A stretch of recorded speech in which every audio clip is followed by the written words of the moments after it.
Hey guys, welcome back to the channel. In this video, we'll be breaking down a build in Nowhere's for the Wicked that I like to call the Plague Reaper. It is a deliberate playstyle that focuses on staggering enemies and being survivable. It shines in one-on-one fights, but can struggle against groups if you're not careful. As usual, this build is tailored to my specific preferences. Feel free to change it if you like. With that said, let's get started with the weapon. We'll be using the Rusty Kopesh curved sword.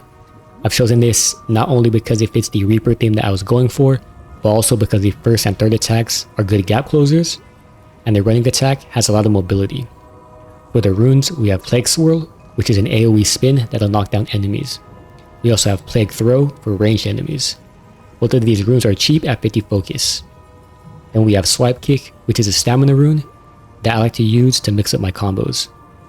For the facet, we have Festering for Plague Infusion, which will grant us lifesteal against infected enemies. For the gem, we have poise damage increased. For the enchantments, we have attack speed increased based on durability, crit damage, and durability increased.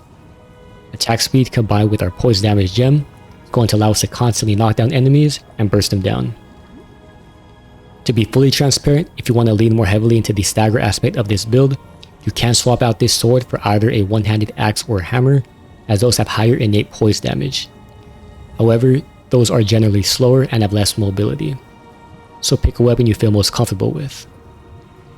Moving on to the armor, we have a cloth helmet with the agile facet for stamina regen. Stamina is important because we want to be able to spam attacks whenever we knock down enemies. For the gem, we have health regen for sustain. For the enchantments, we have armor pen, crit chance, and plague damage. These will all scale our damage.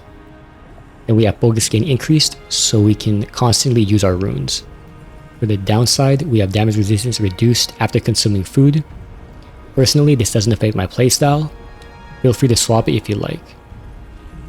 For the pants, we have a leather pair, again with the agile facet. For the gem, we have more health regen. For the enchantments, more armor pen, crit chance, plague damage, and even more stamina recovery. For the downside, we have stagger resistance reduced. This can hurt, so try to avoid heavy hits. Moving on to the gloves, we have a leather pair with the rapid facet for increased attack speed. For the gem, we have more health regen. For the enchantments, we have more crit chance. We also have infection buildup increased. This will give us access to lifesteal sooner and work in conjunction with execute infected low health enemies, which is very helpful against bosses. Then we have healing increased to boost our lifesteal and health regen gems. For the downside, we have focus cost increased.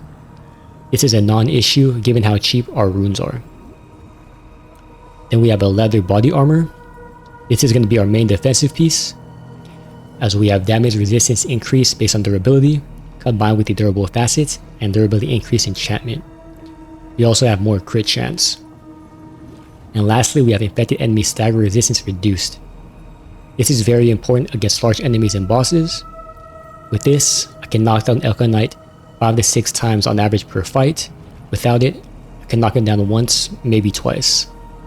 All of these enchantments are going to be boosted by our gem, which will be active permanently, given it's the only elemental gem in the build. The downside, we have max focus reduced. Again, this is a non-issue given how cheap our runes are. Moving on to the rings, we have the Jade Ring and Agility Ring for stamina management, and the Willow Cap Ring for increased attack and movement speed. So that covers the gear. Let's take a look at the stats. We have 30 points in the health. This combined with our resistances and healing is going to make us fairly tanky against mobs and survivable against bosses.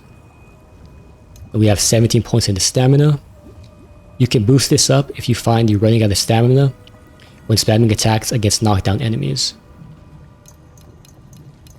No points in the focus as it's not necessary. A couple of points in the equip load to keep us in the normal weight class. Then we dump our remaining points in the strength to boost our base damage. So that's going to do it for the build. I'm going to end the video with an Elka Knight fight. If you have any questions or comments, please leave them below. I want to thank you for watching, and I'll catch you in the next one.